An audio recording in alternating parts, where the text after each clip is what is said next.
Oke teman-teman, balik lagi di channel DND Workshop. Ini adalah video ketiga kami membahas Varotech. Sebelum tonton video ini, sebaiknya kalian lihat dulu dua video sebelumnya tentang Varotech, HPL cutter dan trimmer manual yang fenomenal. Cek di kolom deskripsi aja linknya. Alat ini sangat efektif dan efisien untuk pekerjaan finishing HPL. Dan di video kali ini kita akan bikin modifikasi supaya Varotech ini lebih fungsional lagi, dan tentunya harus lebih aman dong. Karena desain ini punya isu masalah safety, yaitu jari kita rawan tergores atau tersayat tepian HPL yang tajam kalau kita nggak berhati-hati.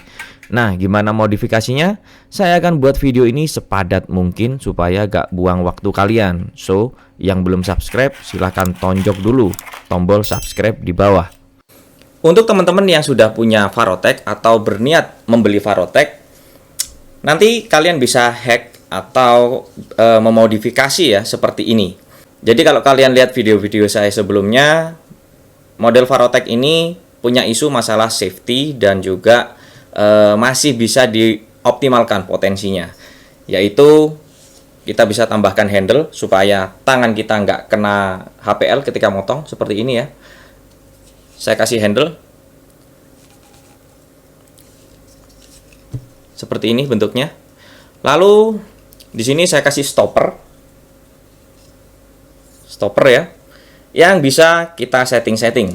Ini saya pakai parallel guide bekas punya mesin trimmer yang nggak saya pakai. Seperti ini.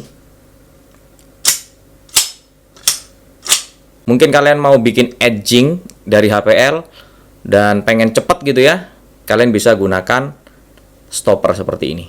Ini bisa digeser-geser, sesuaikan dengan kebutuhan ukuran kalian. Nah, untuk sekilas seperti ini fungsinya. Fungsi utama alat ini adalah untuk merapikan tepian sudut HPL. Seperti ini ya penggunaannya teman-teman. Jadi kita nggak perlu pakai trimmer atau mesin trimmer ya. Dan hasilnya langsung rapi seperti ini. Tinggal kita amplas dikit dan kita tusir. Selain itu, dengan alat ini kita bisa membuat edging. Nah, edging adalah bagian tepi dari furniture kalian. Contoh tepian meja ini. Supaya potongan kita rata dan presisi, biasanya saya gunakan bantuan tepian meja seperti ini teman-teman. Saya ukur bagian ujung depan dan ujung belakang, lalu kita potong menggunakan Varotech. Nah, seperti ini. Nah, untuk membuat edging seperti ini lagi, kita harus mengukur bagian depan dan belakang lagi teman-teman, baru kita potong. Dan kalau kita bikinnya harus banyak, saya rasa itu ribet sekali. Nah, dengan adanya stopper ini, kita hanya perlu mengukur sekali saja di kalibrasi stoppernya. Lalu kita langsung bisa membuat replika ukuran edging yang presisi, persis, dan dengan cepat teman-teman. Seperti ini. Bener-bener cepat, rapi, efisien, dan nggak buang waktu ya. Apalagi kalau teman-teman mempekerjakan tukang dan upahnya harian, cara ini bisa menghemat kos produksi kalian. Nah, itu tadi fungsinya, dan kalau kalian tertarik untuk mengoptimalkan Varotech ini, pastikan tonton videonya sampai selesai. Langsung aja kita ke workshop. Pertama, masalah safety. Kita akan bikin handle untuk Varotech ini, supaya tangan kita tidak memegang bodi Varotech secara langsung. Dan dengan adanya handle ini, nantinya akan membuat grip pegangan kita lebih nyaman. Pertama, saya bor bagian atasnya dengan bor 12 mili, lalu saya tanamkan baut kupingan seperti ini ya teman-teman, supaya gampang dilas. Nah, supaya dratnya ini nggak kemasukan percikan las, kita tutup dulu pakai baut seperti ini. Setelah itu langsung kita ke proses pengelasan.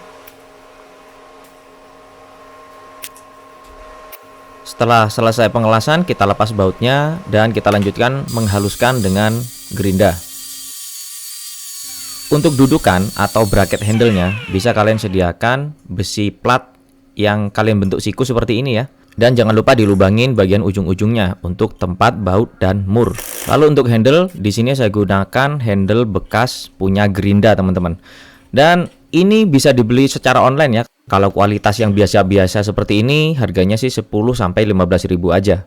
Posisi handle bisa kita putar sesuai dengan kebutuhan dan kenyamanan kita. Seperti ini contohnya. Setelah saya coba, posisi seperti ini aman, nyaman, dan juga stabil. Oke ya, masalah teratasi, sudah nggak ada lagi isu mengenai safety. Nggak ada lagi tangan yang terluka gara-gara kegores HPL ketika memotong menggunakan Varrotek. Selanjutnya, untuk mengoptimalkan fungsinya, kita buat stopper fence dari Varrotek. Stopper fence ini kita pasang di bagian bawah Varrotek. Jadi kita harus membuat dua lubang sama dengan mata bor 12 mm untuk menanam mur kupingan seperti yang kita lakukan di bagian atas tadi ya. Kenapa dua mur? Karena nanti harus bisa kita geser-geser. Oh ya, mur kupingan yang saya pakai dari tadi adalah ukuran 10 mm.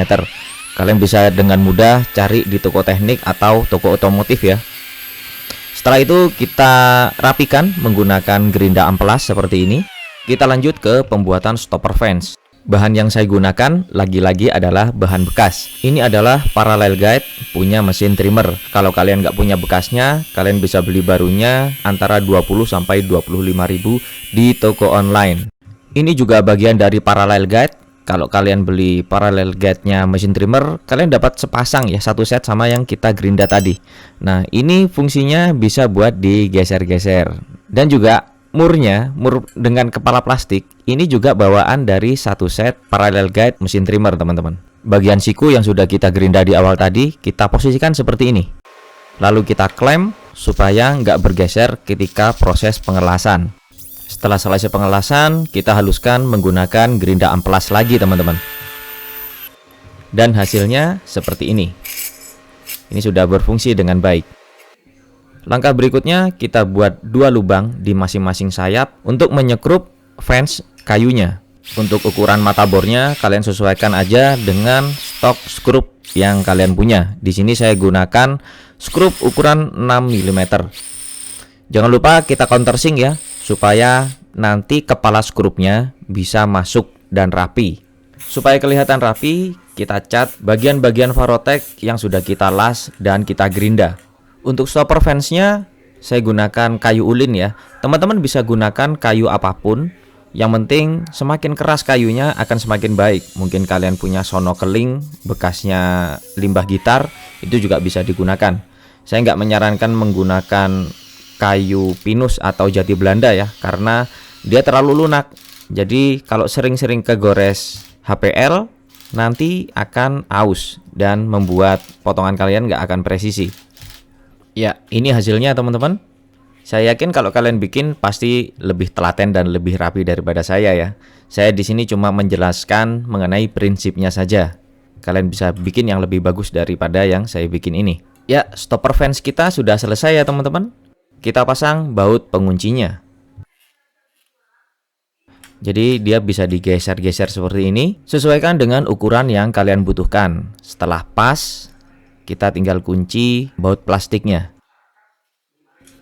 Kalau kalian lihat, di sini ada jarak sekitar 10 mm antara mata pisau dan fence kayunya.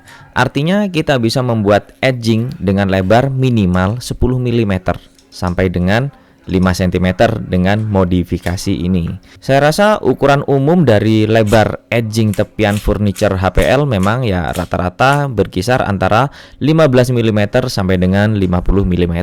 Jadi ya cukup lah. Baik teman-teman semuanya, langsung aja kita tes ya.